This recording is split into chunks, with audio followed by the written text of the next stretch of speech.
Yes, welcome back. This is John G and TV, and your host is Mr. John. And I'm having a very special guest, a friend of mine, a person that I know, a young person, and of course, a leader in my community, a person that I count on, a person who have come through me whenever I needed him most. And therefore, when I heard that he's an aspirant of member of parliament of my constituency, I decided to give it all and to have this beautiful interview with him. And without much further ado, I would sincerely want to welcome you to our show, Mr. Gathonjia. And I would like you to introduce yourself first before we get over to the show. Okay, thank you, John, and thank you for having me. My name is James Gathonjia, and more so people like referring to me as GG or James or Gathonjia GG. Awesome. Just a brief introduction of myself. I was born in Nakuru and been brought up in a village called Enkashura. Went to school in Rorie Primary. Then later on, I proceeded to Nakuru High School and then to college. After that, I have been doing some business, and my first business was immediately after Form 4. I was into agribusiness where I went to see how business operations happen in the marketplaces, and I went to one market in Nairobi called Marigiti. Most people refer to Marigiti. I don't know the exact name, but we are all used to calling it Marigiti. But I used to go there and I used to sell dania. Dania, I don't know how they call it in English, but I think it should be Oliena or something. In Yeah. Kiswahili, it's Gilgilani or something like that. Now, um, being brought up in Nakuru gave me an opportunity to be able to see the challenges that the people of Bahati constituency in particular go through. I have lived the problems of Bahati. I do not need to be explained because these are the daily things that I met. Some of the issues that I thought would have been resolved by the time I am this age, but unfortunately they haven't been resolved. So in a nutshell, that is who I am. John, I don't know whether I should proceed. That is so beautiful, Gigi. You take me so much back when I saw you those years. I saw you coming over to our farms, taking all the passives, the deniers, and so on. And that defines who the kind of leader you are. You are quite hardworking. I can recommend you for that. And some of the issues you're speaking about, which has never been resolved, I think one of the greatest issue is water. What do you think about water Correct. in our community?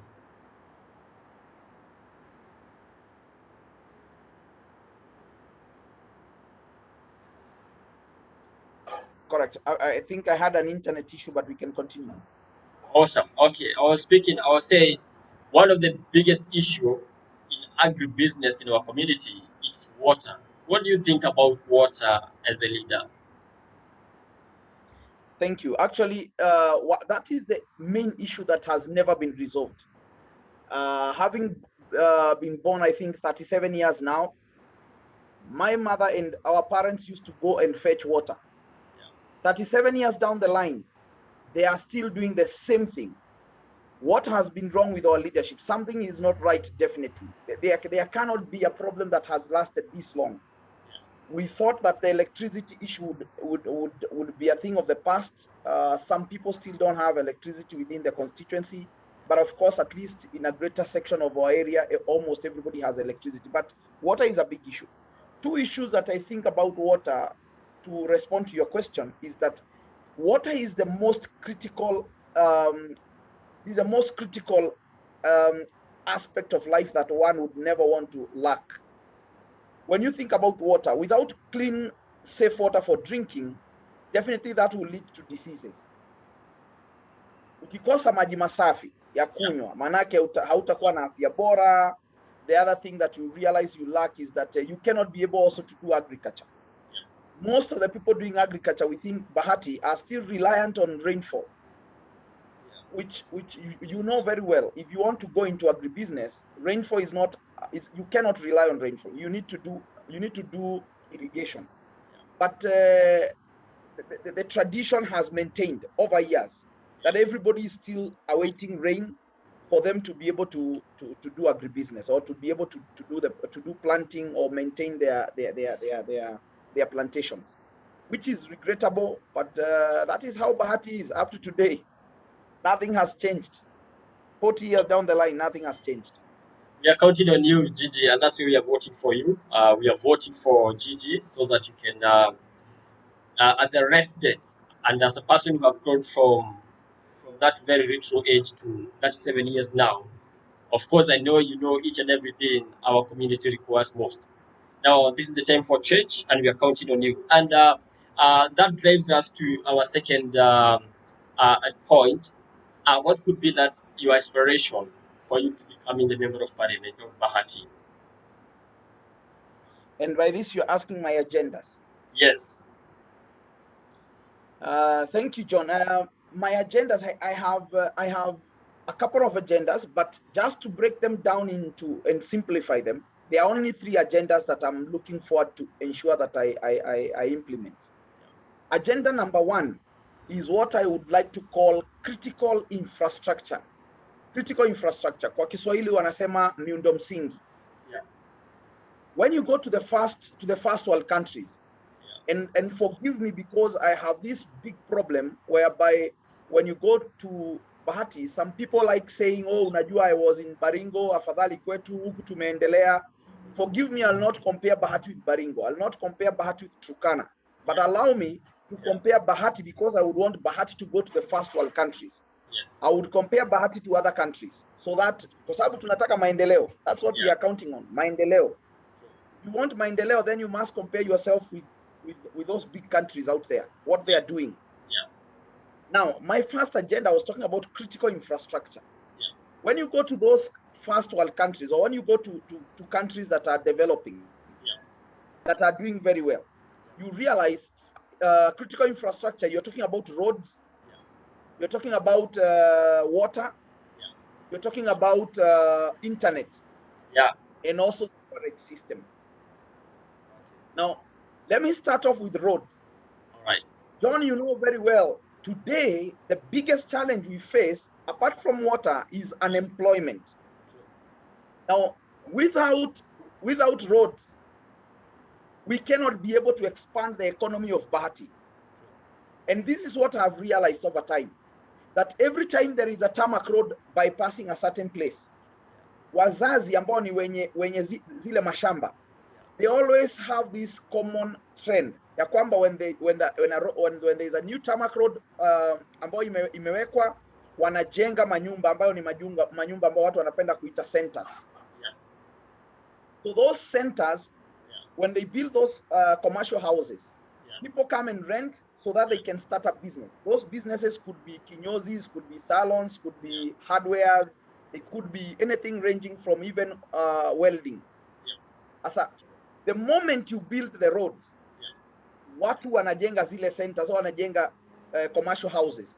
Definitely those commercial houses are going to create employment kwa sababu ya opening up of businesses.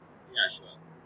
Without the roads, those rural centers, the likes of Kwa Amos, Kabatini Center, Moronyo, all these centers in the Ngomongo and so on, those centers can never grow. Haziwezi kuwa because they remain to be very small centers over years. Kwa sababu hakuna barabara ya lami, the people who want to establish good businesses would want to go where there is tarmac road for ease of transportation of goods that they are selling. I hope you're getting me. So the first on infrastructure ni barabara. Yes. The second one is water, which I would want to call my first. As I have said, 37 years down the line, we are still having our mothers going to fetch water. Most people in Kabatini, in Bahati, in Dondori are still relying on rainfall for irrigation. We haven't built enough dams. We haven't even built boreholes enough to provide us with water. Places like Dondori, kuna pahali kuna borehole moja peke yake ambayo pump ya maji imeharibika. Ile pump ya maji kuharibika, wanasema sijui imeungua. Of course there are politics around the management of the water, which these are issues that can be resolved. From there, looking at Engoshura, our area, there is a place that we have always known that has had boreholes for over years. This is Rorie Primary. The land was provided by Defo Company. Up to today, they have developed 9 boreholes, but we are not able to provide water to the locals. Maji inatolewa pale, inapelekwa Nakuru town, ingine inaenda out of Nakuru town. We hope that this is going to change, but the moment I become MP, we will ensure that we build more boreholes to provide water to our people. That one I can assure you. That this problem, I face the same problem myself. Every day I have to go and fetch water. You can imagine. Sasa kama mimi mwenyewe sipati maji, you can imagine any other local person. So the issue of water should have been done over years, but I'm going to rectify that. The other matter is internet. We are talking about unemployment. Vijana hawana ajira.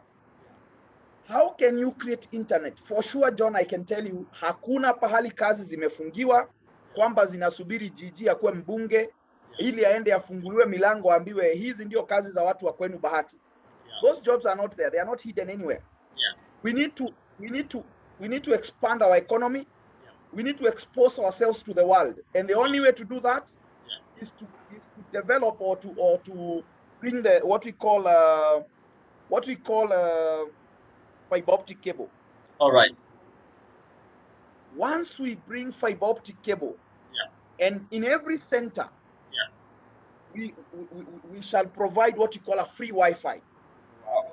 When you go to Mailisita, when you go to Heshima, when you go to Aquamo Center, when you go to Karoshwa in Dondori, when you go to Laneto Mojatu, when you go to all these centers, Karonga, Bahati Center, all these centers, they will have free Wi-Fi. Then the rest of the residents who are able to afford, they can tap the cable to their homes, and be able to pay a cheaper price for internet.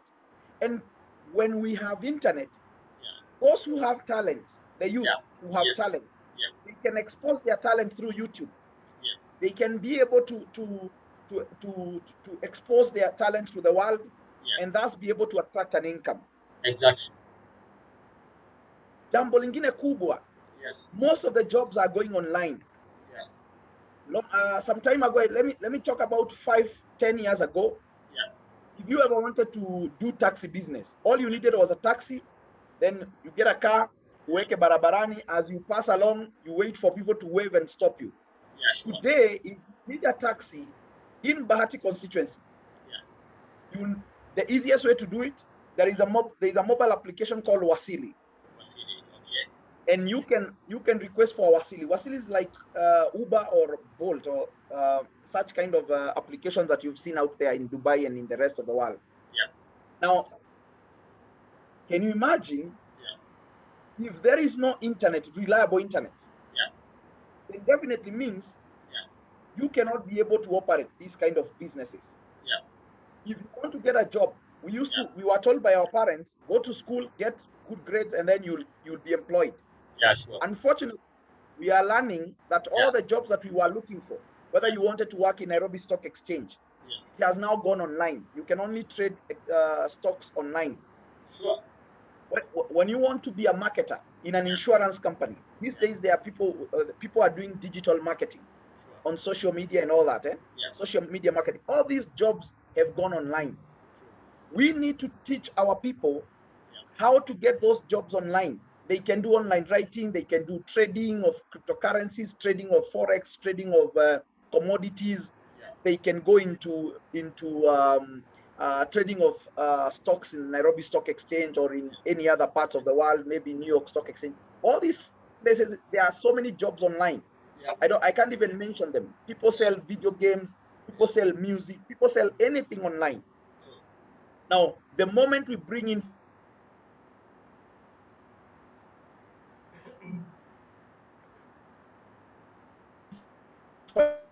Are you hanging?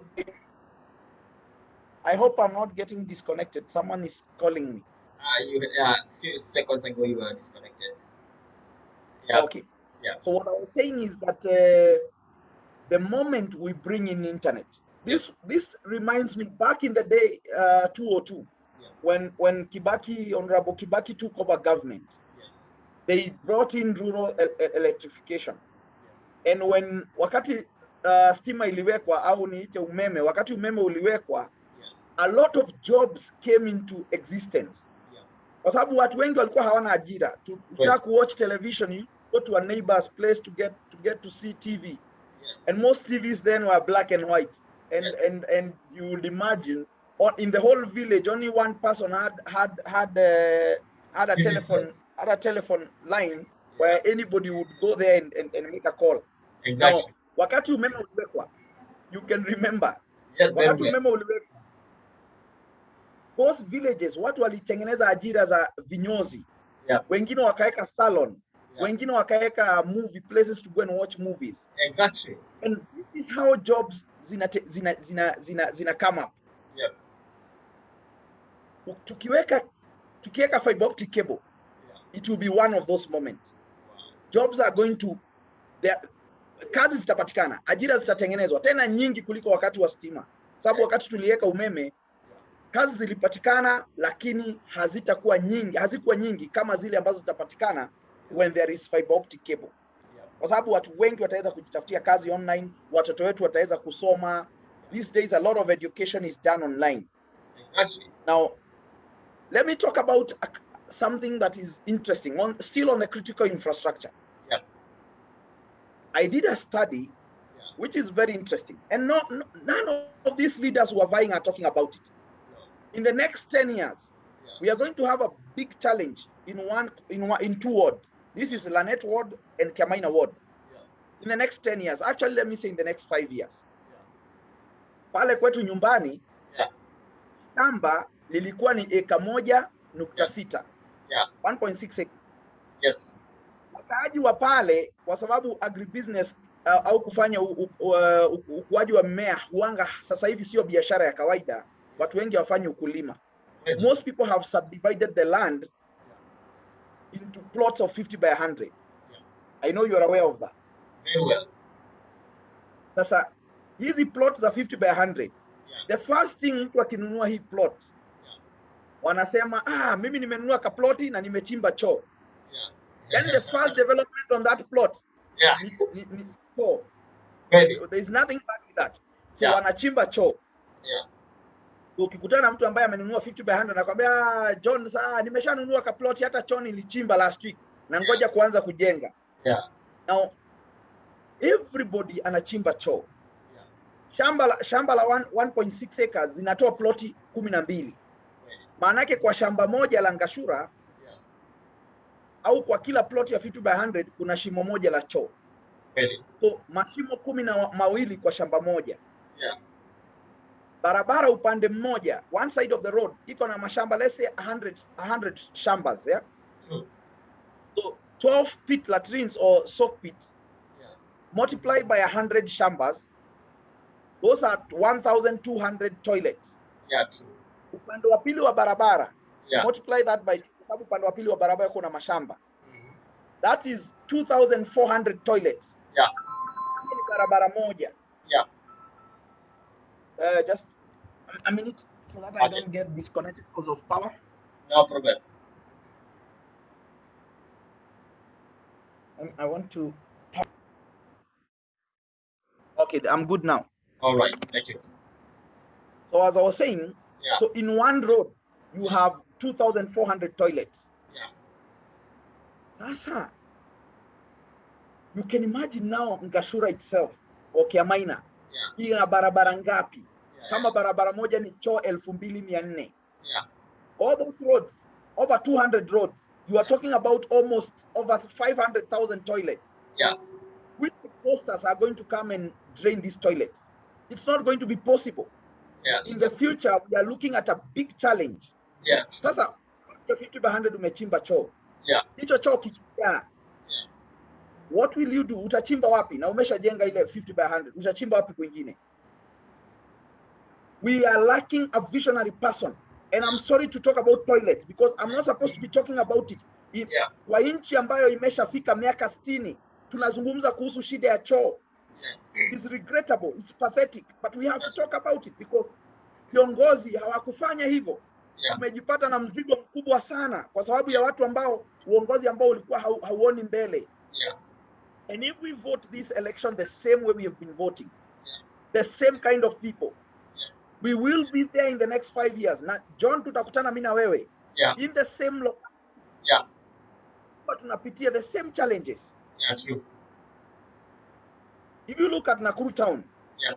na maili 6 kurudi upande wa mjini, Yeah. tunaambiwa sisi tuko mjini, we are within the municipal. That's true. Now, because we are within the municipal, you Yeah. expect some services like Yeah. sewer line or Yeah. sewerage line Yeah. should have been developed. Lakini Yeah. hakuna, tunaambiwa sisi ni part of municipal. Municipal gani hii ina pit latrines? Yeah. Municipal gani hii ambayo ukitaka kwenda mjini unabeba kitambaa cha maji mfukoni Yeah. ili ukifika mjini panguza uso kwa sababu ya vumbi? Yeah, kweli. We have no roads, nothing. Yeah. It's very dusty. Tangia nimezaliwa ever Yeah. since independence, kuna barabara mbili tu za lami, moja ambayo inaenda Dondori going Yeah. towards Nyandarua, Yeah. then hii nyingine ambayo ni highway ya kutoka Nakuru town Yeah. going towards Nyeri.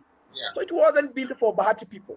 No. Why not for the route going to Nyeri? Then it Yeah. means we wouldn't have the roads. Exactly. Now, this municipal, Yeah. without tarmac roads, Yeah. without sewer line, Yeah. without internet, without water, municipal gani hii? Hakuna kazi. So that is why I'm talking about critical infrastructure. Yeah. Ndio agenda yangu ya kwanza. Yeah.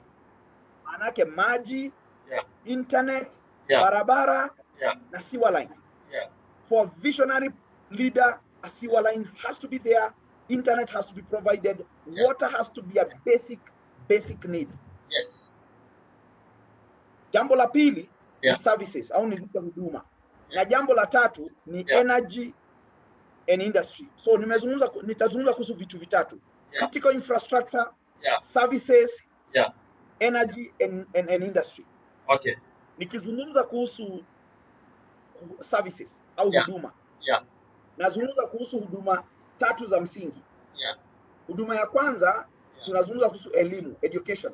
Yes. Ya pili tunazungumza kuhusu security Yeah. au social security. Yeah. Huduma ya tatu tunazungumza kuhusu health, afya. Yeah. Now, I don't want to overdwell on these 3 points, Yeah. but the truth is, being a member of parliament, juzi Yeah. nilikutana, I interacted with one of my friends. Yeah. Akaniambia kwamba James, unajua sasa hivi as a parent walimu wanatusumbua sana. Yeah. Wanatuambia unafika nyumbani you are tired, mtoto anaitisha bottle top, sijui anaitisha nini, hii CBC Yeah. imekuwa ni vurugu. Yeah. And I understand the frustration, I get it. Yes. But the question is, Yeah. some MPs are even talking about these teachers hawakufunzwa namna ya kuimplement CBC. Yeah. We need to go back to 844 na vitu kama hizo. Yeah. These kind of leaders should not be elected. True. Now, mimi nimesoma 844. Mimi na wewe John tumesoma 844. Exactly. Ni nini hii 844? Yeah. Unataka mtoto wako aende akapate ambao wewe umeipata. Sisi wenyewe we are not getting anything from 844. That's true. We are hustling to get jobs. Yeah. And everybody is busy calling themselves hustlers. Yeah. The 844 did not give us critical skills to Yeah. survive. True. It was just basic theories. Yeah. Mtu wa 844 anakuambia kuna mto unaitwa Mississippi in the US. Anakuambia kila nchi ndani ya dunia. Anakuambia mpaka kuhusu Canada. Yeah. How the mountains in Canada. They even know the mountains in Nigeria. Yeah. Lakini mwambie huyu mtu nitengenezee stool, hawezi. Hawezi. Nitengenezee, they are not good carpenters. Yeah, true. We need a curriculum that develops skills into our children. True. Mimi 844 haijanisaidia sana na hamna kitu ambacho ningependa mtoto wangu aende akafuate huko. Yeah. So being a member of parliament, I will ensure that I continue supporting policies that are geared towards developing education in our country. Yeah. Being a member of parliament, I will ensure that not only will I support CBC, but I shall support policies ambazo zitaleta equipment to support CBC, like coming up with computers. We need computers in our school. We are bringing up a digital generation.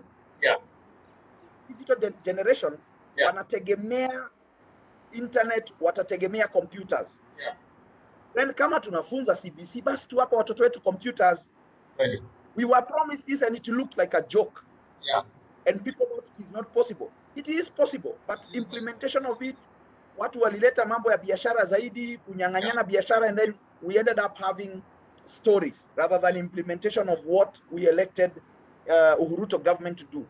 But if I become MP using CDF, I will create serious laboratories, sio mchezo, serious laboratories za computer kwa shule ambazo ni public schools, kuwezesha watu wa wazazi ambao hawajiwezi wapate knowledge ya computer. Exactly. So that is about education. Afya. John, there is a health center in Kabatini, one in Engashura. Pale tunaita pa youth, youth center. Engashura Health Center. Kuna barabara inayoenda kusavi ile hospitali. Mtu ana mke wake yuko Kagoto, yuko maili 6. Anahitaji maternity. These people would rather go to Nakuru town or to maili 10 kwa sababu ni barabara ya lami. Kwa mwanamke ambaye ni mjamzito. And I'm sorry to say this. Uwezi kumpitisha barabara mbovu kwa sababu uchungu ni mwingi mno. Uwezi kupeleka kwa Engashura Health Hospital kwa sababu ya poor roads. Despite us coming up with health centers, tunahitaji hizo health centers ziwekewe barabara ili wanawake wetu waweze kwenda kujifungulia pale. Tunahitaji kuongeza huduma za afya, tunahitaji tuboreshe. We provide medicine to those places. Unakuta ukienda kwa pharmacy, daktari amekutibu. Aliza kupata tiba, unaandikiwa dawa. Ukienda pharmacy hakuna dawa. This is a reality in Bahati. Nobody can tell you this, but I can tell you for sure, pale hakuna dawa za kutosha. Watu wanaambiwa una ugonjwa huu, ukienda nani hakuna dawa, you have to go look for those dawa somewhere else, probably in town. What was the need of this health center? Kama umejulikana ugonjwa wako na dawa hauna, it fits the logic. Why call it a health center? What solution do you get from that place? John, I can tell you, I have walked into Bahati ward, kule ndani, kule Karonga juu, Karore. I've gone to a place in Dondori, so many places in Dondori. Ukienda Karoshwa, ukienda wapi. We lack serious health centers that are well equipped.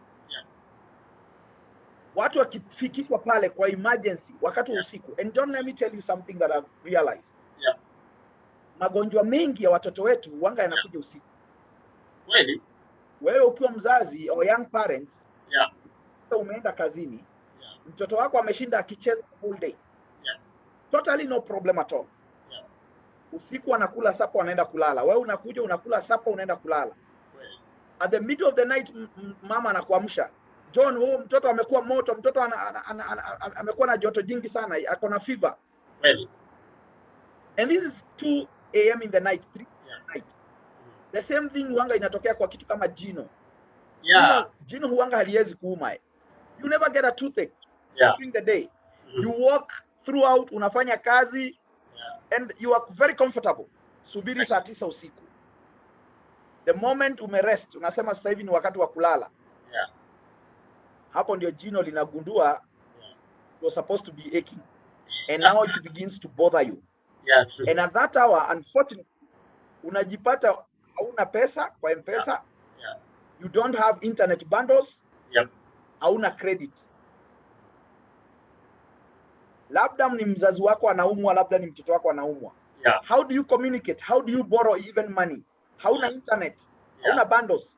Hauna airtime. A village without internet. That's why I was talking about free Wi-Fi.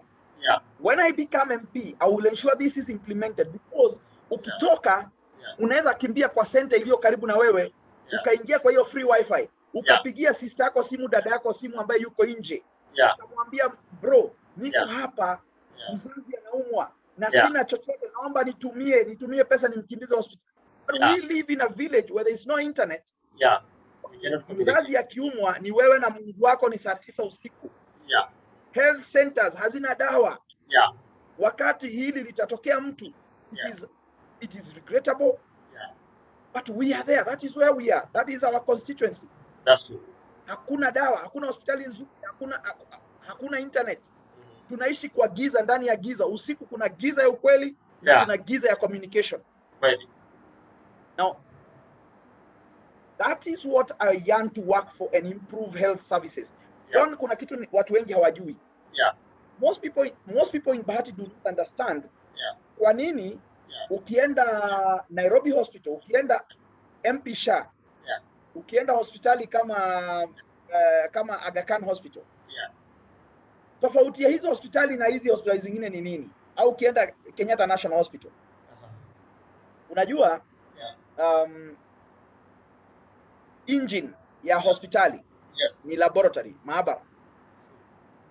Asa, when you have a challenge in the laboratory, na hiyo ndio engine ya hospitali, then definitely matibabu yatakuwa mbovu. Kenya yetu hii, na ndio maana naendea kiti cha ubunge, siendei MCA. Kwa sababu najua shida iko kwenye policy, shida iko kwenye utungwaji wa sheria. Kweli. Kenya yetu hii, wakati wa 2007, Wizara ya Afya ilikatwa mara mbili. Ikaproduce kitu tunaita Ministry of Medical Services na Ministry of Health. Wakati huo. Ministry of Medical Services. Walitengeneza one board. Hii board inaitwa KMLTTB board. Hii board ilikuwa inahediwa na watu ambao hawana elimu kubwa. Sheria ambayo iliunda ile board ilikuwa inasema a person who is of a greater education than the rest should head the board. Waliokuwa wamewekwa pale ni watu wa diploma. Walikuwa wanaendesha Prado, bendera, wanapeperusha mabendera kwenye magari yao, V8. Sasa wale watu hawezi kuajiri mtu wa higher diploma, wasijifute kazi, maana ukiajiri mtu wa higher diploma unajifuta kazi. Kweli. Wanaajiri watu wa certificate peke yake ndio waende wakafanye kazi katika hospitali za serikali. I see. So at the end of it, I'm not saying that employing certificate and diploma people kuna shida. Hakuna shida. Lakini pale ambapo unataka kuboresha huduma ya maabara au ya laboratory, waruhusu wale wenye certificate na diploma waendelee na elimu. Ukisema wakipata higher diploma watapoteza ajira zao. The moment they get higher diploma, when they get degrees, when they get masters, wanapoteza ajira. Kwa sababu gani? They will not be registered by this board. Sababu ya wale wahuni, wale wakora ambao walipata zile ajira hawataki kuachilia yale V8. Kwa sababu sheria inasema that person of a higher education should head the board. Sasa huyu mtu ametoka certificate, akaenda diploma, akienda higher diploma au akienda degree, it becomes a problem. That's true. Now, ina maana maabara zetu zinaendeshwa na watu ambao hawana uwezo wa kuendelesha elimu zao kwa hofu ya kwamba watapoteza ajira zao. Hiyo ni la kwanza. La pili, waliosomea degree na waliosomea masters hawapati kuwa registered by the board. And when it has to be done, there has to be certain agreements. Things have improved over the last 10 years. Hivi wanajaribu, lakini bado hatujafika. Ndio maana unakuta kwenye maabara vijijini kule, Ngashura Health Hospital, enda pale, ukakuwa diagnosed, uko na malaria, ukapewa dawa za malaria. Ukienda ununue dawa za malaria ukunywe, unagundua hauponi. Only to be referred to a higher hospital. Unaenda unaambiwa wewe haukuwa na malaria, wewe ulikuwa na typhoid. Oh my God. Inatokea watu wengi sana. And it is unfortunate, and that is where the problem is. It begins with the laboratory. Hakuna daktari hana shida. Daktari anapokea majibu ya laboratory. Laboratory kama wewe ni mgonjwa wa malaria, daktari hawezi kupinga. Kwa hivyo daktari wako sawa. Pharmacy ziko sawa kwa sababu daktari anakuandikia dawa. Yule pharmacist anakupa the correct dawa ambayo umeandikiwa, lakini shida haikuwa kwenye daktari, shida haikuwa kwenye pharmacist, shida iko kule kwenye uliambiwa wako. And not only that, John, there is something that is sickening in this country. Wananchi wetu wamefanywa maskini kwa sababu ya afya. Juzi tulikuwa na ugonjwa wa COVID. And let me give this example because I've worked in so many homes. Yeah. Mshenga wangu mimi mwenyewe. Yeah. Baada ya kupata COVID, Yeah. Ukipeleka mgonjwa hospitali, yeah. Anatibiwa. Yeah. Wakati wa matibabu unapata yeah. Bill ndani ya siku 3 yeah. Imefika 1.5 million. Ndani ya wiki moja, wiki mbili yeah. Bill ya hospitali imefika shilingi milioni 3, milioni 4. Well, I'm telling you, families have gone bankrupt. Yeah. Watu wameuza mashamba. Yeah. Watu wamechangisha pesa. Watu wamefilisiwa na ugonjwa wa COVID. Yeah. What did our MPs do? What did our lawmakers do? They were just watching. Yeah. As we were becoming poor. Yeah. As people, as families were being defrauded. Yeah. Hospitals took everything from our people. Yeah, sure. Leo hii the reality on the ground ni kwamba watu wengi wamekuwa maskini. Yeah, kweli. Serikali inafanya nini? We need to have MPs who can legislate that the moment we get a pandemic, the government should be able to take care of it. John, wacha nikwambie jana, our president signed a payment to implement a payment of oil marketers subsidies. Yeah. 34.4 billion kwa sababu hakuna mafuta nchini. Oil marketers hawasambazi mafuta. Yeah. 34 billion imetolewa John kwa sababu ya ukosefu wa mafuta, lakini wakati wazazi wetu wanafariki. Yeah. Nothing was done. So they need to sign 34 billion. Yeah. I'm not being bitter with the president. I'm happy he has done it and he's going to solve a lot of unajua mafuta yanaongeza bei ya kila kitu. So it was important, very important. Yeah. But our lawmakers never pushed it, never created a law to shield our people from poverty, being defrauded by hospitals. Serikali ingechukua hili jukumu igaramie. Kweli. Watu wameuza mashamba, watu wamekuwa maskini. Hospitali zinadai mabilioni ya fedha kwa wananchi ambao ni maskini. This is very absurd. Now John, I'm giving an example with COVID, but that has not ended. Yeah. As we speak, John, MPs have never talked about it. Wabunge wetu hawaongei kwamba ugonjwa wa saratani, cancer. Cancer is still a big issue. Watu wanafilisiwa na cancer. Really? Treatment of cancer has become very expensive. Yeah. Only those who have some money, wengine wanachangisha wanawapeleka India. Yes, there is still we don't have an end in sight to how we can treat cancer. Yeah. But at least there is a management of cancer. Yeah. It's too expensive, John. Yeah. Mzazi anauza rasilimali yake, hapati kuridhisha watoto wake chochote, akijitibu ugonjwa wa cancer. Insurance companies za afya hawakutaka kuketa for COVID, hawajali mambo ya cancer. Yeah. If you get cancer, and God forbid, if your relative get cancer, you're on your own, my friend. You're on your own. Insurance is not with you. Your government is not with you. There is no law to support you. There is nothing. Yeah. Nothing. We live in a funny country. But anyway, let's continue. Okay. Kuzungumza zaidi kuhusu afya kwa sababu huko ndio tumejaribu kuimprove.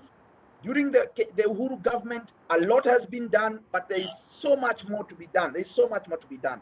But we need something on health. Tuko na hospitali zimejengwa za Nakuru town. Sio Bahati. Bahati, nothing has been nothing new. Nothing new. Been built. Okay. Hakuna hospitali mpya. I can tell you this for sure. Wameongeza majengo ndani ya hospitali ambazo ni existing. Kama Engashura pale wameongeza. Kuongeza majengo sio kuboresha afya. Sio kuongeza service in other areas. If you are to go to certain areas, unakuta bado hawajajengewa chochote. Not a clinic, not a single clinic. While the population inaendelea kuongezeka. Population ya Kiamaina, ya Lanet, ya Dondori and Bahati zina increase in a very big rate. And health services hazijasogea, hakuna clinic imesogea kwa wananchi. So that is something I would look into. But forget about that. Let's go to something else because there is a lot I can talk about health. Yeah, actually, education, health. Uje kwenye issue ya security, John. Yeah. Unajua, Yeah. utengenezaji wa policy is critical. Yeah. Our police still need reforms. Yeah. I love our policemen kwa sababu wanafanya kazi nzuri, lakini bado kuna polisi wengi sana ambao si waadilifu. Yeah. One I know of a policeman ambaye aliajiriwa amestaafu miaka miwili iliyopita. The guy told me, James, you are talking about police. You know nothing about the police. Police wengine hawajai kwenda mahakamani. Mtu ameajiriwa amestaafu, hajawahi kwenda mahakamani. Hajawahi kupeleka mtu yote mahakamani. You know why? The policemen are supposed to implement the law. Mbunge ametunga sheria. Kazi ya polisi ni kuimplement sheria. John, polisi wetu wa Kenya wengine ambao ndio sehemu kubwa ya polisi anakamata, so they do the apprehending. Huyo polisi ndio prosecutor. Huyo polisi ndio judge. Huyo polisi ndio anakusanya fine. So you never get to see a court. Polisi anakukamata, anakutoza fine, anaweka kwa mfuko wake mwenyewe, and you will not even get to a police station. Tumesikia familia, mtu amechukua kisu, amekata watoto, ameua watoto, ameua mpaka na mke wake. Unasikia kesi za rape case, unasikia kesi za sodomy, umesikia kesi za ajabu tu, lakini hamna mtu anapelekwa mahakamani. Hakuna. This is the problem with the police. It's nothing to do with the Bahati people. Watu wa Bahati kazi yao ni kuripoti tu. Wakisha report kazi imekwisha. Asa polisi hafanyi arrest. Na akiarrest anachukua bribe, mtu afiki kituoni. Kweli. I can agree with that. John, the security issue, one of the biggest security issues we have in Bahati. Ni vitu vidogo, wizi mdogo. And I don't know to get for stealing because mimi mwenyewe sijai kuiba. Lakini nataka nikuambie jambo. If today, John, you walked into your house as a young parent. Mke wako analia, jana mmelala njaa hamjala. Umetoka asubuhi umeenda kutafuta kibarua hujakipata, umezunguka, umerudi usiku. Watoto bado hawajala mchana mzima. Umeingia usiku kwa nyumba, haujabeba chochote, upate mke wako machozi yanamtoka. For a man, it is so painful. It is so agonizing. Wango ya kwamba you will not be able to you feel your manhood, you being a man, that spirit of being a man imevunjwa. To a level ukipata mtu ameweka shilingi 10 pale, mtu ameweka shilingi 5,000 pale, you will be tempted to steal. Of course. Majority of those petty thieves, au watu ambao wanaiba kuku. Mimi John simjui mtu ambaye anaiba kuku akanunue Prado. Kweli. Simjui mtu anaiba shilingi 100 au shilingi 2,000 akanunue gari. Wengi wanaiba ili wapate chakula. Kweli. Ni umaskini unasababisha mtu kuiba, ni kwa sababu mtu hajapata, mke wake analia, watoto wajala. But the moment we build critical infrastructure, hizi barabara, hizi mifereji ya maji, mitaro ya kuchimbwa kwa ajili ya kuleta fiber optic cable, I shall allow the young people to incorporate companies. Wamama wa incorporate company, wababa wa incorporate companies. Hizi kampuni ndio zitapewa tenda ya kujenga, kuchimba hiyo mitaro. Kweli. Vijana wetu watapata ajira. Barabara, kutengeneza barabara, kuna kazi ambazo hazihitaji technical skills. Uhitaji maengineer kwa kazi zote za kutengeneza barabara. Wamama wetu, vijana wetu wapewe kazi. Wazee, kampuni zao zichimbe maji. Na watu wa Kiamaina wajitengee Kiamaina yao. Watu wa Lanet watengeneze Lanet yao. Watu wa Bahati wajenge Lanet yao. Mimi kama mbunge sina uwezo wa kutengeneza Kiamaina. Lakini niko na uwezo wa kuhakikisha kandarasi au contract being issued to a company in Kiamaina. Lakini sitaruhusu mtu wa Kiamaina akatengeneze Bahati. Watu wa Bahati na kampuni zao wajenge Bahati yao, wana uchungu wa Bahati yao. Wao ndio watajua kwamba tukichimba mitaro ambayo ni shallow, we are messing ourselves. My work as MP, nitakuwa nikikuja naambia watu wa Bahati, jamani, nyinyi watu wa Bahati, nyinyi watu wa Lanet, nyinyi watu wa Dondori, niliwapea kazi, nyinyi kampuni ambazo zimetoka Kabatini. niliwapea kazi ya kuchimba borehole, iko wapi? Mmekula pesa. Hawatanilaumu mimi. Kweli. Kampuni za wakaaji huko watajilaumu. Tutawekana sawa sawa kipindi hicho. Nawaambia nyinyi watu wa Kiamaina, niliwapa pesa ya kuchimba nini ya fiber optic cable. Mitaro iko wapi? Kwa nini mmekula pesa? It shall not be about mbunge, about managing CDF. That's true. And that way vijana wetu watapata ajira za kufa mtu. Ajira zitakuwa za kumwaga. Everybody will be able to get shilingi 500, shilingi 1000 kwa siku kwa ajili ya kutunza familia zao. Hii petty thief itaisha. Hawa watu wanaiba kuku, hawaibi kuku wakanunue Prado. Kweli. Wanatafuta chakula. The moment those jobs are there, the moment ajira zipo, hizi insecurity zingine tutadeal nazo. Polisi wanahitajika. Lakini if you solve the issue of lack of jobs, I can tell you umemaliza 90% ya security issues. 90%. The rest ni watu wangapi wanafanya uhuni? Ni wachache sana. Wachache sana. It's nothing worth talking about. So I'm happy for the police force, but we still have juzi waliambiwa a very regrettable issue happened in Nairobi. Kuna mama mmoja ambaye vijana wa bodaboda walienda wakawa wanamshika inappropriately. Regrettable. Angekuwa dadangu, angekuwa mamangu, ningejisikia vibaya sana. Na kwa kweli ni kitu ambacho nalaani kwa maneno makali, hakifai kutokea. It wasn't supposed to happen. But John, wakati rais alitangaza kwamba ametoa siku 60 wa bodaboda wote nchini wa comply. What we ended up seeing was that our police force walikimbia sana kuwakamata vijana wa bodaboda hata kule ambacho vituko havikutokea.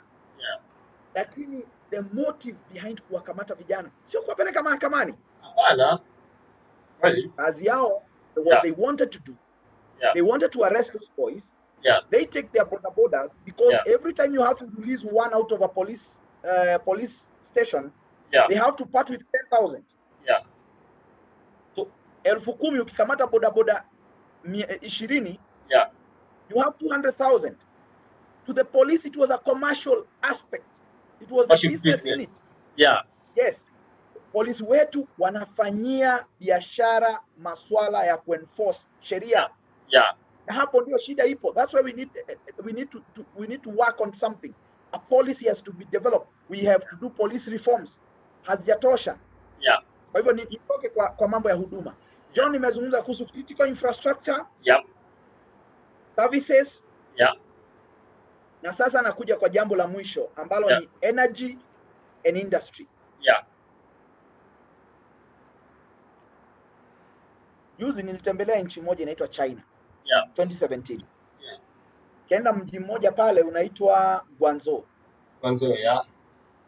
Nilipokuwa pale, I was shocked to see how much energy China has.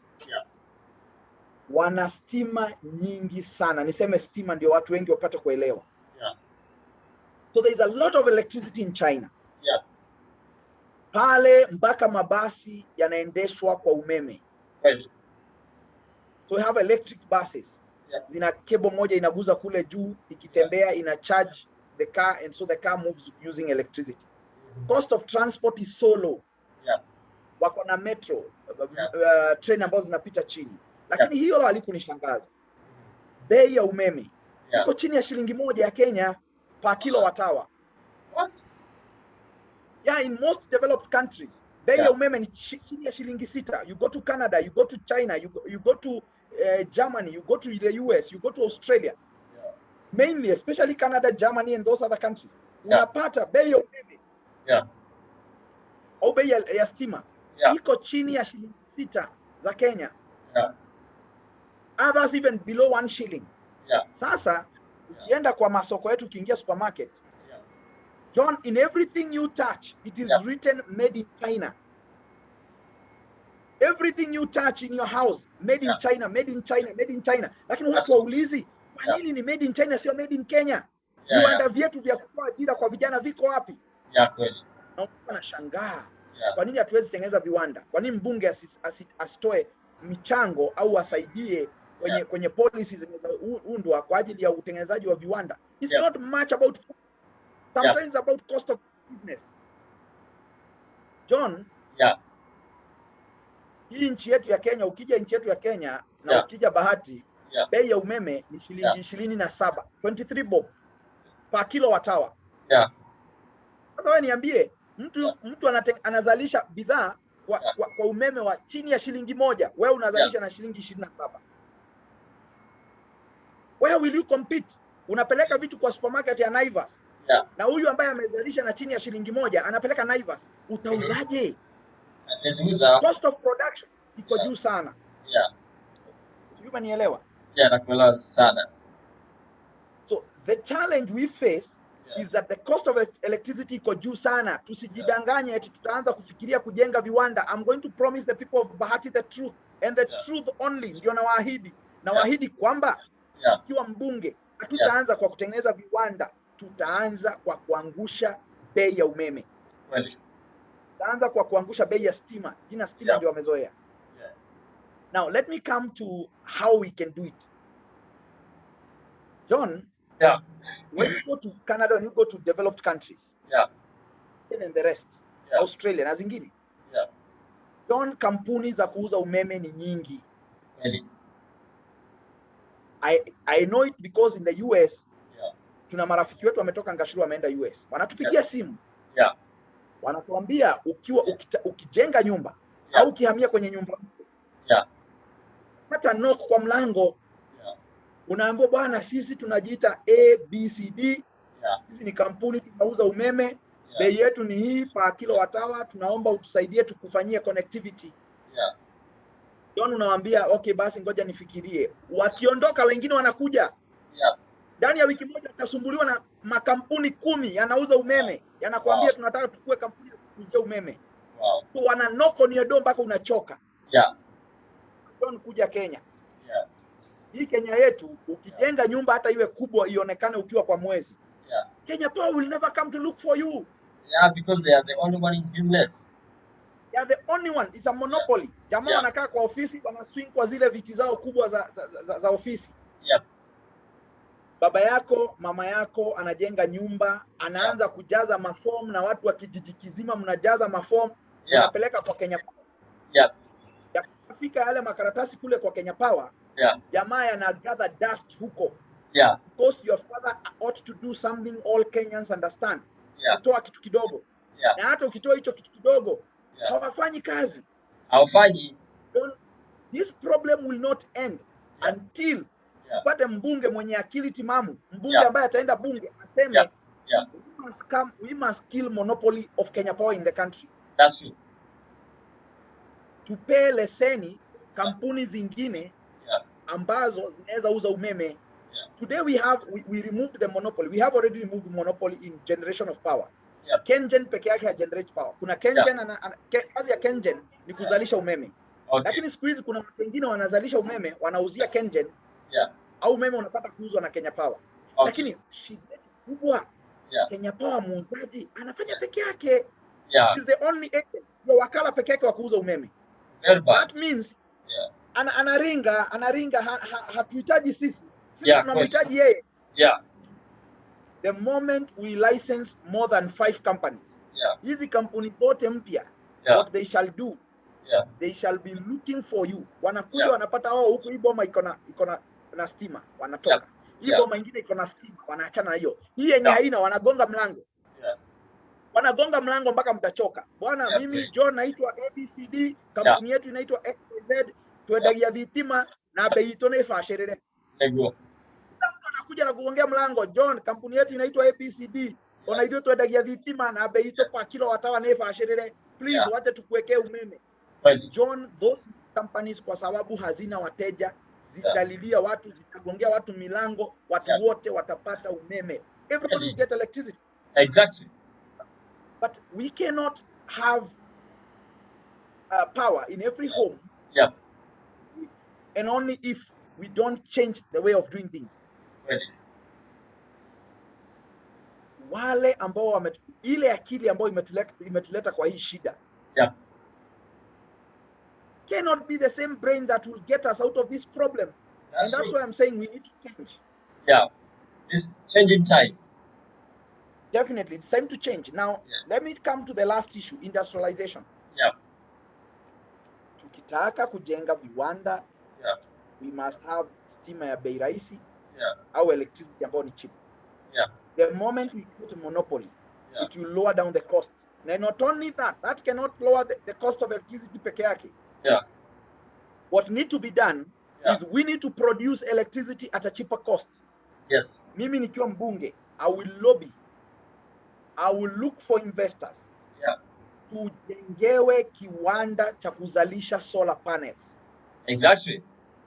Zalisha solar panels pale kama kiwanda, Yeah, tutapata kiwanda cha kwanza, yeah, tutauza solar panels kwa bei rahisi kwa wananchi wetu. yeah, Wale wananchi wakizalisha umeme, yeah, we shall create a policy in this country yeah, kupitia bunge yeah, ya kwamba yeah, tubadilishe zile mita za zamani za kusoma umeme, za yeah, kusoma electricity. Watu yeah, wanazoea kusoma stima. yeah. Ile mita ikuwe inasoma kuingia na kutoka. Kweli. Wakati inaingia kutoka kwa national grid kuingia kwa nyumba yako, unatumia Yeah, umeme wa national grid. yeah, Wakati solar panels zako mchana, maybe yeah, hautumii, mchana kuna jua. yeah, So zile solar panels zako zikizalisha umeme, yeah, badala ya kustore, yeah, huo umeme unaupeleka kwa national grid. yeah, Kwa hivyo ile mita inasoma kwamba yeah, unapea national grid unit ngapi. yeah, okay.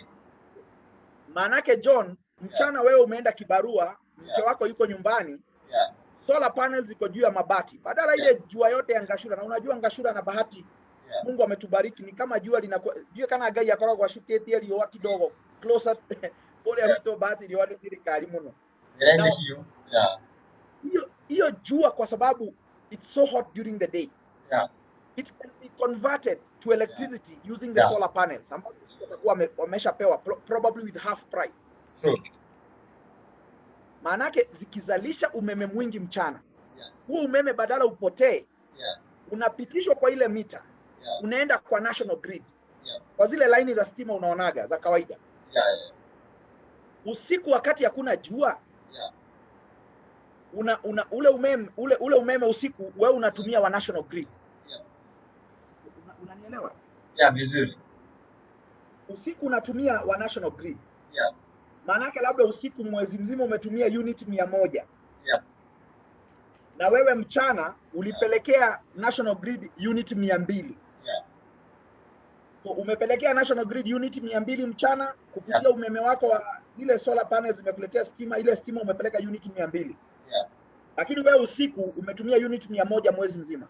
Maanake nani anadai mwingine? Wewe ndio unadai sasa kampuni. Exactly. Yeah, Now in our country yeah, it will come a time when yeah, John, yeah, wewe utakuwa unadai kulipwa, yeah, sio kulipa stima. yeah, The moment so many people will help the nation to yeah, produce energy, yeah, tukizalisha umeme, wale yeah, ambao hawatazalisha ndio watalipa. yeah, Kama wewe umezalisha unit 100, yeah, unawapa national grid unit 100, lakini yeah, wewe umetumia unit 200, yeah, wewe ndio utalipa unit 100 unaodaiwa wewe, yeah. because you have produced less. That's So good. endapo iwa na umeme mwingi, Yeah, solar panels zinazalisha umeme almost at zero price, yeah, kwa sababu ni ile installation peke yake. yeah. Baada ya hapo jua ni bure, Mungu anatupa jua bure. Kweli. John, that is the way we can lower the price of electricity. Wow. Hii It's a nchi great yetu idea. Yeah, ukifikiria, yeah, tumekaa kijinga sana, and forgive me for using these harsh words, is the yeah, way I feel. I'm emotional about it, I'm sorry, but yeah, this is the truth. yeah, Pata mjinga mmoja aende apige bomu huko kwa Seven Forks Dam. yeah, We have an energy system that is so centralized. yeah, yeah. Policy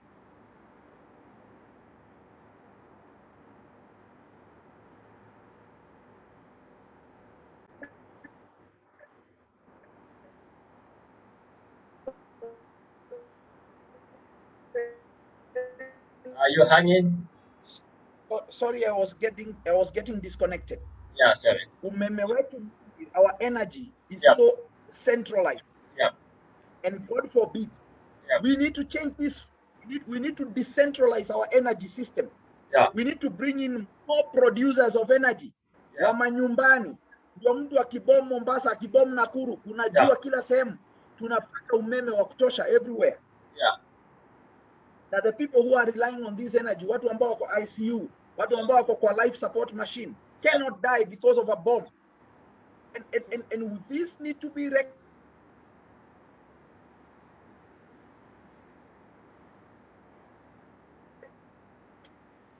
was to bomb the Seven Forks Dam. Yes. Some bomb that place. Yeah. We are all in the darkness. Yeah. Ndio maana nasema hii ni jambo la kurekebishwa kwa dharura. Yeah, true. Na hatuwezi rekebisha mpaka sheria itungwe kuwaruhusu private generators wa nani, na sana sana walao hii system ya kuoffset kwamba wewe umezalisha umeme upitie national grid. Yeah. Not only private producers of energy, kwa sababu Yes. imeruhusu, lakini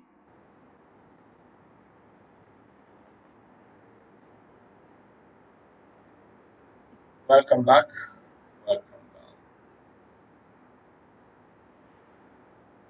to disconnect them. But anyway, let's continue. So Yeah. those are my 3 points. Yeah. When we lower the cost of energy, Yeah. kule Dondori, Yeah. wana produce cabbage, wana produce waru nyingi sana, a lot of potatoes. Yeah, true. Those potatoes wananiambia wanauza at a throwaway price, na ni kweli na nawaelewa, and they Yeah. have to do it. Yeah. Mtu akikata cabbage, akikata akivuna viazi, Yeah. analazimika kuuza kwa bei iliyo sokoni, hata kama ni bei mbovu. Kwa sababu Yeah. gani? Because you don't sell John to the market price. Yeah. Hiyo viazi zitakuharibikia, you cannot store them. That's true. Horticulture. Is that the only way you can store them? Yeah. We come up with a factory ya kutengeneza crisps, which Yeah. wa mama wetu wanaweza jua kutengeneza crisps, ni kitu kidogo sana. Kweli.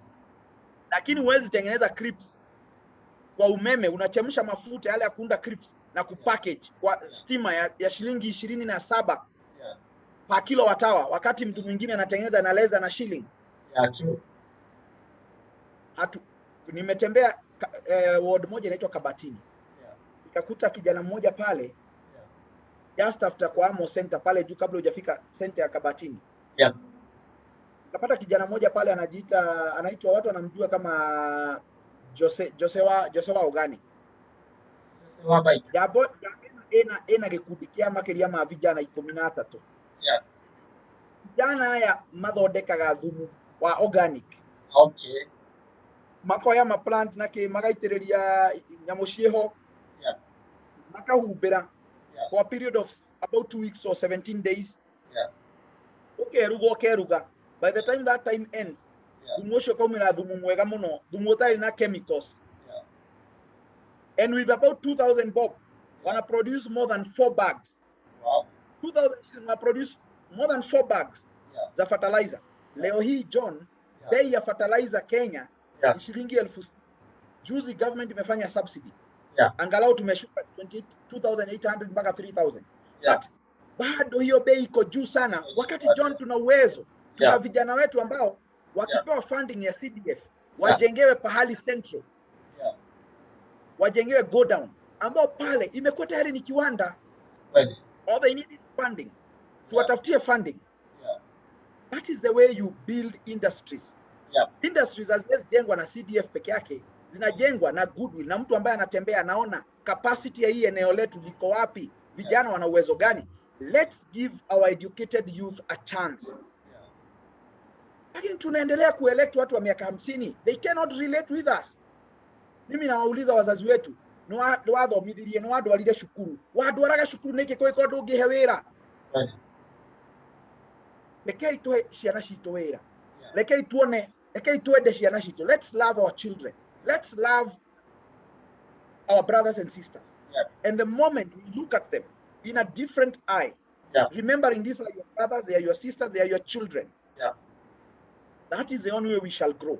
Yeah. John, hakuna mtu atatoka US, hakuna mtu atatoka from heaven atujengee bahati yetu. Kweli. Ni sisi. Ni sisi tutaijenga. Yeah. Na tutaijenga brick by brick kwa Yeah. kusaidiana. Yeah. Na kufanya mambo ambayo yanafaa. Yeah. In a nutshell, we can build 3 industries in a hurry. Yeah. within 5 years. Kiwanda cha kuproduce organic fertilizer just by funding those books. Kiwanda cha kuproduce crisps kwa ajili ya kuhifadhi mazao yetu ya viazi Dondori kule. Viwanda vya kuproduce solar panel.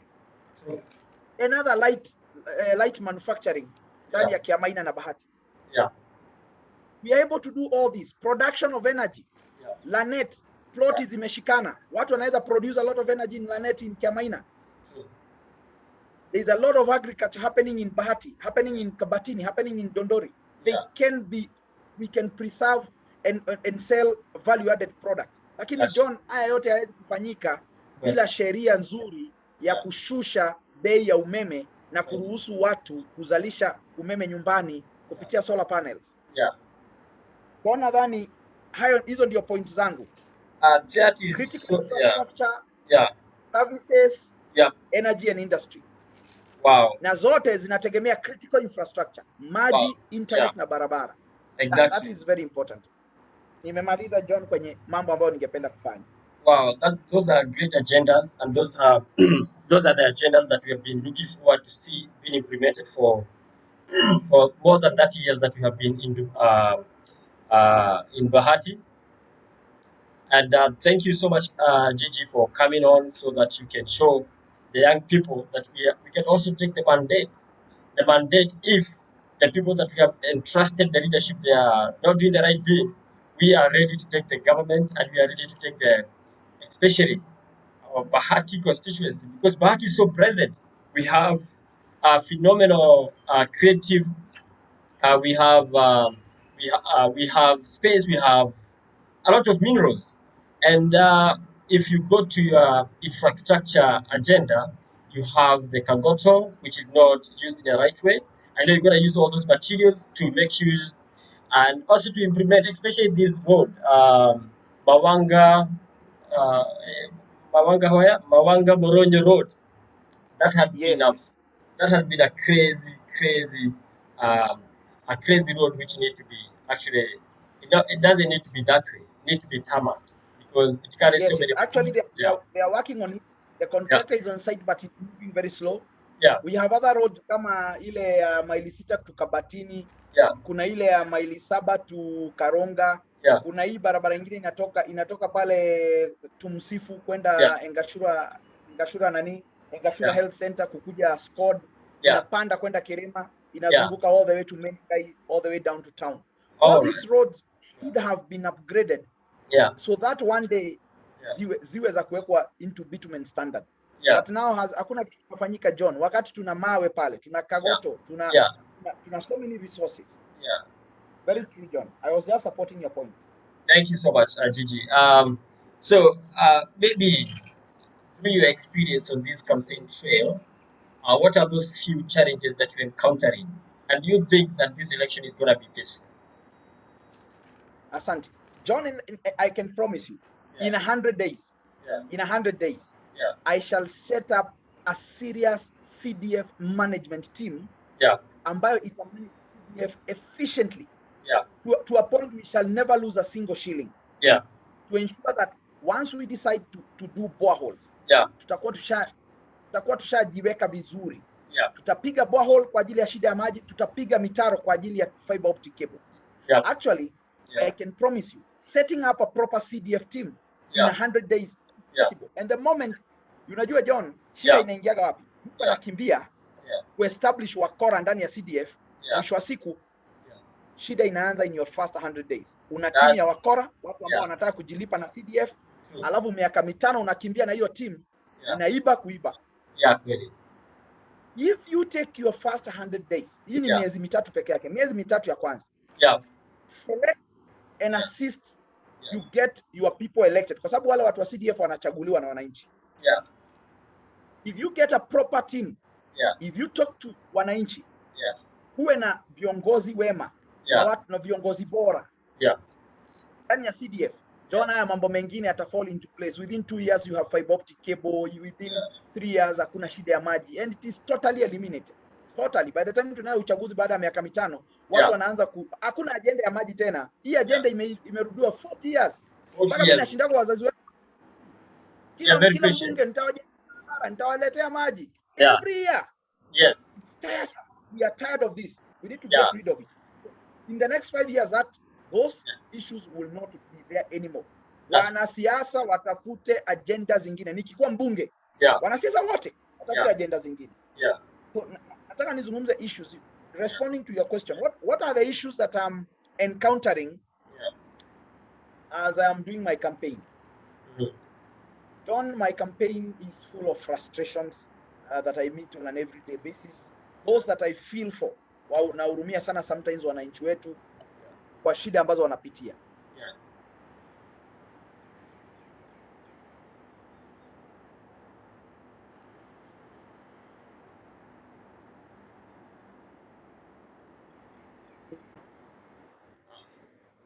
All right, welcome back. Sorry, there was a I was saying nimepata frustration nyingi sana. Kwamba ninakuta familia ambazo zimefilisiwa na COVID-19. Walilipa bill za hospitali za mamilioni ya pesa. Families that I knew were doing well, lakini zimefilisika. Nakuta vijana kama John, huyo Jose wa organic.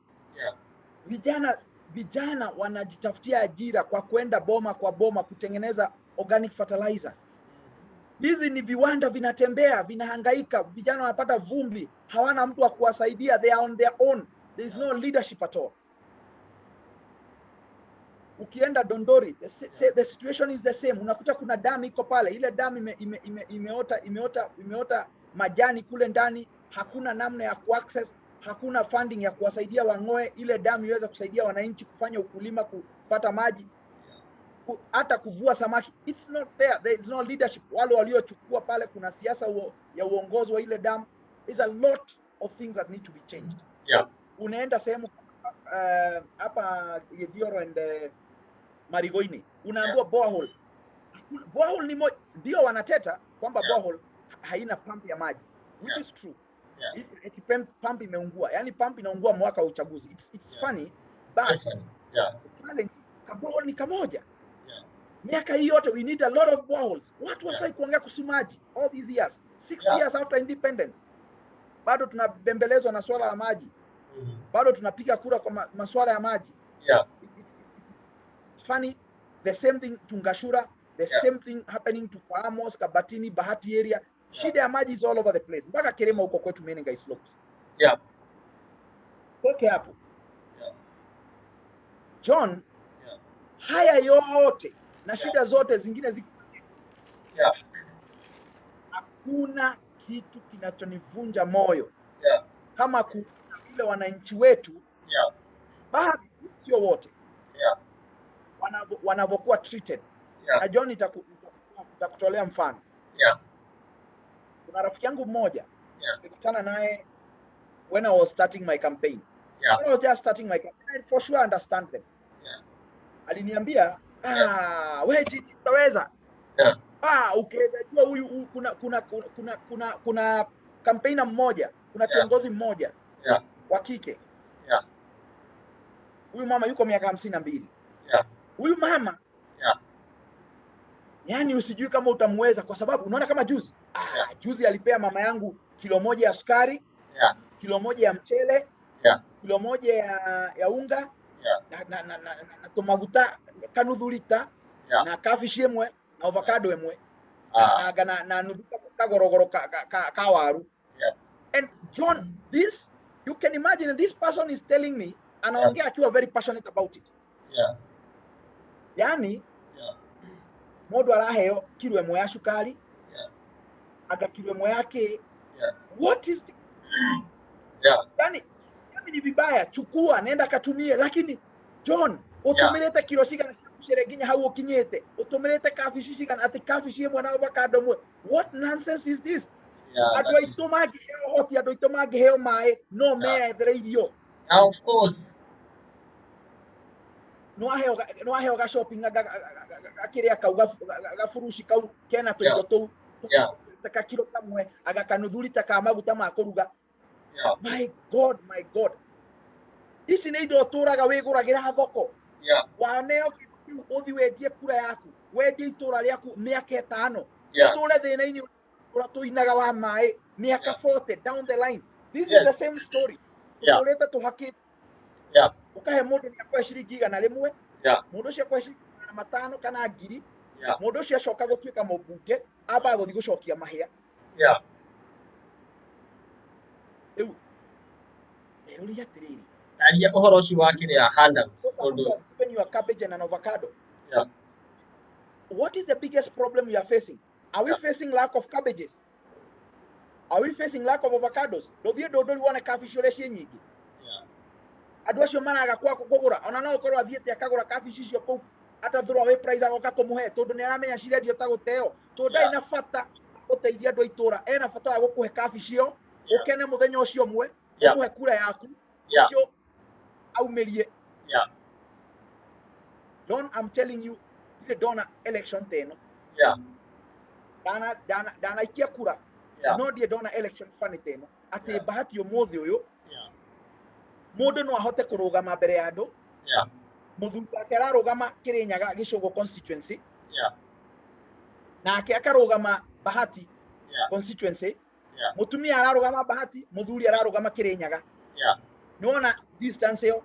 Umwe ekuria Mount Oyo ngie kuria Kianda Rift Valley Kianda. Othe maretha kura. Na mena mitugo the same. Kwananga mbeca na guitanga mbeca. Andu aya magaikara ku mashinda. No muthuri na mutumia magaikara ku. Magoka Bahati ka magathie Kirinyaga. Nie njoe mutumia ahika athia guikara na muthuri.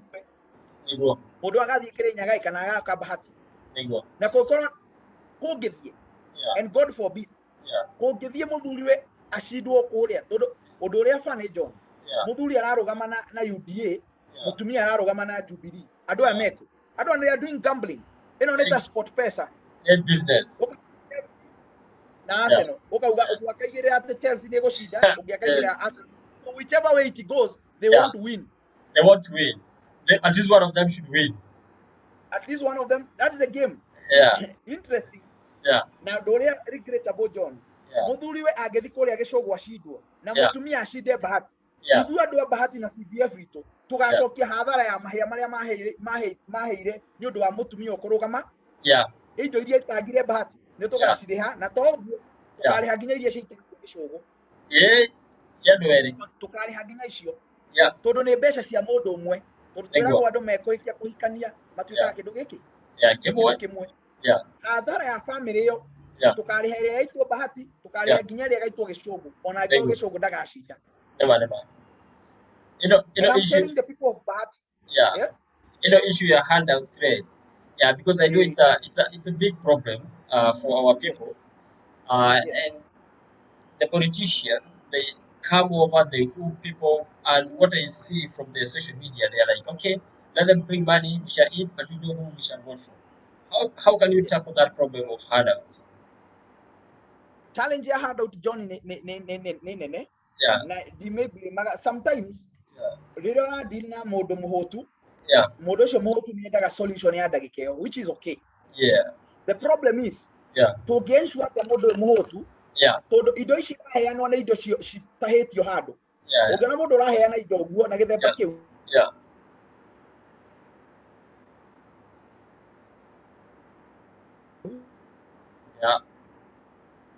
sorry, I was disconnected because people are trying to call me. Ngwenda kuga atĩrĩrĩ. Ũngĩona mũndũ ũraitanga mbeca he andũ atahĩtie. Reke andũ aitũ maheo kĩrĩa maraheo tondũ thirikari ndĩhotaga kũmarehera. Reke makĩneo marĩe. No ndĩrera atĩrĩrĩ. Ukishapewa akili baki kichwani. Atĩ indo ici tũraheo nĩ gũtahio itahĩtio. Na mũndũ ũyũ kũrĩa atahĩtie na njĩra ya kũiya ndigwĩciria no mohere CDF itũ. Kũngĩkorwo nĩ arahotire kũiya kũu thirikari-inĩ CDF ĩno tũhetwo nĩ thirikari ya kwaga kũiya nĩkĩ? Kũngĩkorwo nĩ araiyaga iria aratũrehera. Exactly. You get the point? Yes, that is what we should teach our people. That despite being given, let them take. At least let everybody be sober enough to know that hii pesa kwa sababu kuna pahali iliibiwa. Huyu aliyeiba huko ana uwezo wa kuiba hata CDF yetu. Exactly. Kwa sababu CDF kwa serikalini alikuwa anaiba serikalini. There is nothing that bars someone who has been stealing. Leo ni ahonoka. Yeah. Akihonoka na hera maundu mariekaga. Yeah, Na thaa ici hese nyimbo tuga na gikuyu atiri ciringi imurikagwo nengi. Na riu andu ni ihinda marore mona ni ciringi iriku iramurikwo na iri ingi na magerie muno ciringi yao iri ingimateithia kumahe mai methere kabici ciao iri ingimateithia mai meherie thina wa mai forever. Mahote guthondeka itura riao ritikanage kindu githima ritikanage critical infrastructure.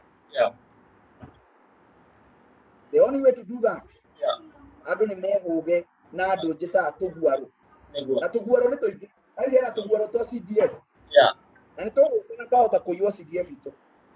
Asante. Thank you. And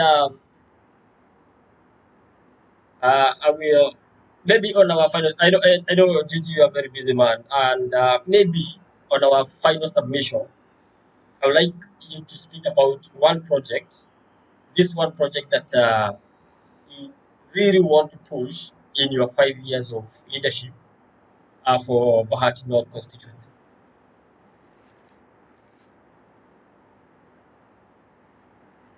The one project that I would want to push. The 5 years. And also, as you speak about that, tell us about nominations and what you're expecting. Talk to the young people and our parents. John, this is what I want to guarantee the people of Bahati. I don't want to promise them. I want to guarantee. Guarantee. If I become a member of parliament, internet will be provided to every center. By the time namaliza miaka mitano, nitakuwa nimeleta optic cable, tutakuwa tunatoa free wifi kwa kila center kwa ajili ya vijana kupata ajira. Na wakipata ajira wengi, watasaidia na wengine. I want to guarantee tutaijenga Bahati pamoja. Mifereji au mitaro yako ya jamaa yako hitukia maana kuhitukia fiber optic cable. Mitaro yao ikejwo ni kambuni cia kila ward. Oko ni Bahati, Gabati, Ndũndũri neti na Kiamaina. Oko ndu magakorwo na kambuni cia iria ma registered. Kambuni icio nicio cikaheo contract ya kwenja mitaro ya fiber optic cable. Tutikerwo John ati tuti no hoti. Our people don't need to have tractors to own a company. Contract de gehe mundu tari na karagita ya kwenja bara. John leke andu itumete na moko.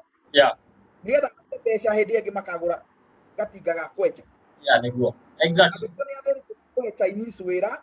Riria andu itumate na mbeca riria andu mundu araga nginya gya kuhe mutumia irio cia kuria ciana iraragire. We shall not award contracts za kujenga hii fiber optic cable. Mitaro ekejwo ni ithuĩ onoko tukamĩenja na moko. Technical people makarehwo gwĩkĩra cable ĩyo. Johnny, I want to assure the people of Bahati and guarantee them fiber optic cable is a project I will implement 100%. I don't even need funding kubwa. We have already everything we need. So that is one. John Warrior nominations. Of course, John. Within miaka 5 guarantee. I'm telling politicians. Pray for me. Todo ikigwa niguo mukahenia andu horo wa mai. Not that mubunge John. Agenda ya gukampaignaga na guthaka na horo wa mai na kwiragira aciari tu horo wa mai miaka 40.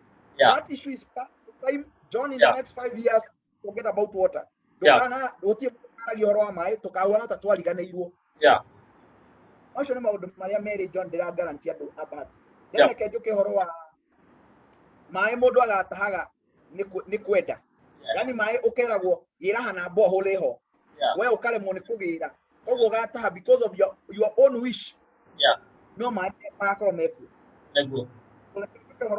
Horo uria woria wa nominations. Now I am in Kenya party. Na tuko na 7 aspirants. Aspirants atatu me UDA. That is Gathonjia, Honest and Quidos. Then kwena Jubilee aspirants atatu, Irene Njoki, kwena Mwaura, kwena Steve Kihara. Alafu na niĩ ndĩ na Kenya. John ũndũ ũrĩa njũĩ nĩ atĩrĩrĩ. UDA karuta mũndũ ũmwe. Ndiye karuta mundu umwe nominations. Yeah. Na Kenya no mundu umwe. Yeah. Koguo nie uria njui ni ngekora ballot-ini. Yeah. Wow.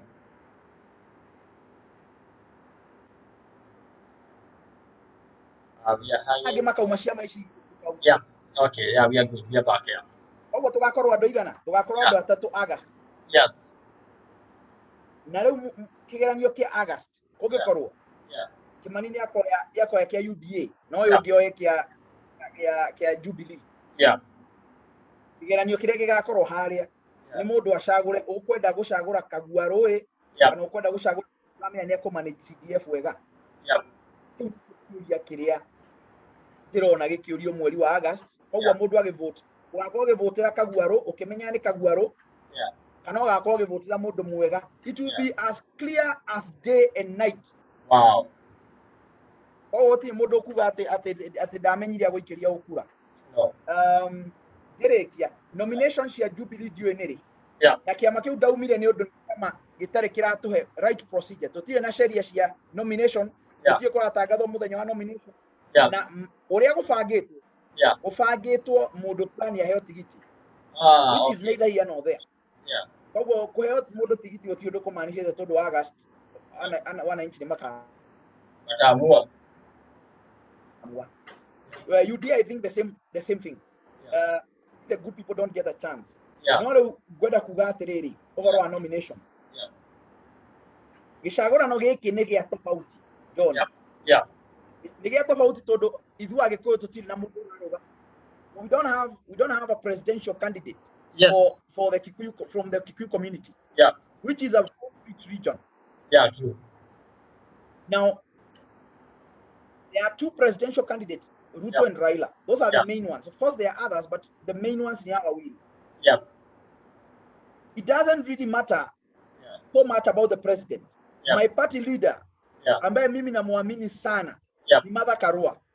And where Martha Karua will take us as a community, and where Martha will take us as a party of NARC Kenya, hapo ndio nitaenda. Kwa sababu mimi namuamini Martha Karua 100 and 1,000%. Let me say more than 100%. Huyu mama ni msafi, chama ni kisafi, mama mwenyewe ni mwadilifu, mama ambaye hana madoadoa.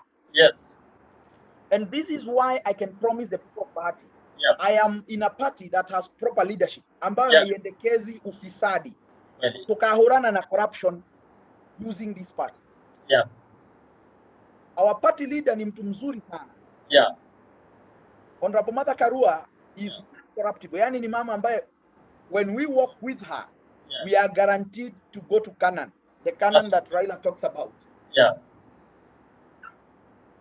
John, chief haya mambo yote nimezungumza zile agenda tatu: critical infrastructure, huduma bora ambao good services, na energy and industrialization. This can only be given to us by a leadership that haijui mambo ya itaweza kupigana na corruption. John, ukiangalia siasa zetu za Kenya na viongozi wa pale juu, ukiwaangalia wote, ni yupi unayemuona ukimsoma kwa sura ameandikwa kwenye kipaji cha sura yake kwamba huyu atapambana na ufisadi? Toro besha shiekuo eko yoshiago. Martha Karua is the only brand that I see. And if we work with that lady as a community, as a people, as the people of Kenya, that one I can guarantee the people of Bahati. So don't worry about nomination. Juzi kiongozi wetu alisema huyu Martha Karua alisema sisi tunapigania zile viti za pale juu. Na tunapambana sana, tunaumizana vichwa kwa sababu ya Raila na Ruto. Tunasahau kuchagua viongozi bora pale chini. Chagua MCA mwema, chagua governor mwema. So that zile pesa involved government zitumike vizuri. Pia ukimaliza hapo, chagua mbunge mwema. Member of parliament. Mtu mwaminifu. Otherwise tukipambana hii mambo ya president, of course we need to elect a president because we need a president. Lakini focus more kwa huyu mbunge mwema na huyu MCA na governor mwema. Kwa sababu wana manage resources zetu. Sasa John alisema kwamba If we do not do it, Yeah. utakuwa ukilia Yeah. wakati rais wako mzuri yuko State House, Yeah. lakini wale watu ambao wangekufanyia kazi unachagua Yeah. watu wabaya au huku concentrate na wao watu Yeah. wabaya wakaingia, utakuwa ukilia rais wako mwema akiwa Ikulu. Kweli. Utakuwa unalalamika rais Yeah. wako mwema ambaye ulikuwa unakimbia kumchagua Yeah. akiwa Ikulu, lakini Yeah. huduma hazikufikii. Kweli hazinifikii. Nilipenda kauli ile sana na mpongeza sana kiongozi wetu. Asante sana. Yeah. Asante sana. And now, Gigi, maybe as we wind up, we're gonna wind up our interview. We are looking forward to having you again on the show. Yes. Yeah. So, is there anything else that you feel like, or rather, through this camera, can you just speak with your voters? Just do something. Just tell them something about them coming out for voting on August. I heard that you're gonna be on the ballot, and I'm very happy. We are very proud of you. We as young people, and especially from Bahati, we're gonna spread this word.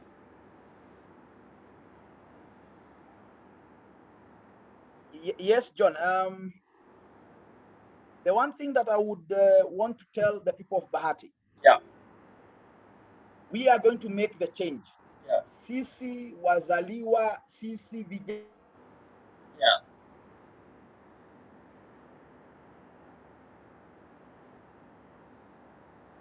Sorry, nilikuwa nasema. Yeah. Naambia watu wa Bahati. Yeah. Sisi wazaliwa, sisi vijana, wakaaji wa Bahati. Yeah. Rekei tunyitanire. Yeah. Let us change Bahati for the sake of our parents, for the sake of us, for the sake of our children, and the posterity of Bahati. Yeah. Tusisu.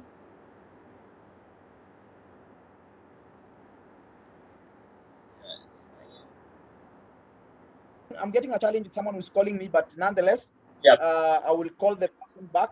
So what I'm saying is that I'm praying and requesting the youth. Wakati ni sasa. Tushikane, tujenge Bahati yetu kwa ajili ya sisi, wazazi wetu na watoto wetu na vizazi vijavyo. Yes. And these challenges zinaweza isha, zina require mtu ambaye ni kiongozi bora, mtu ambaye unajua huyu ukimtazama ako passionate about kenye anazungumzia. Si kwamba anatafakari, anaishi hizi shida. Anaziishi kila siku. So I think that is what I would want to tell the people of Bahati. We are lucky today to have an opportunity that this election we are going to vote. That this election is going to be the easiest election ever. Pale ambapo unaambiwa chagua na unachagua kati ya unataka mwizi au unataka mtu mwema. That is the only, ni mtihani mdogo sana. Very easy. Nadhani ni hivyo. Thank you. Thank you so much. Thank you so much. Thank you so much for even getting time to come to our show. We appreciate you, and of course, we wish you all the best. From Dubai, we love you and support you a lot. Till next time, see you again. John, I've been.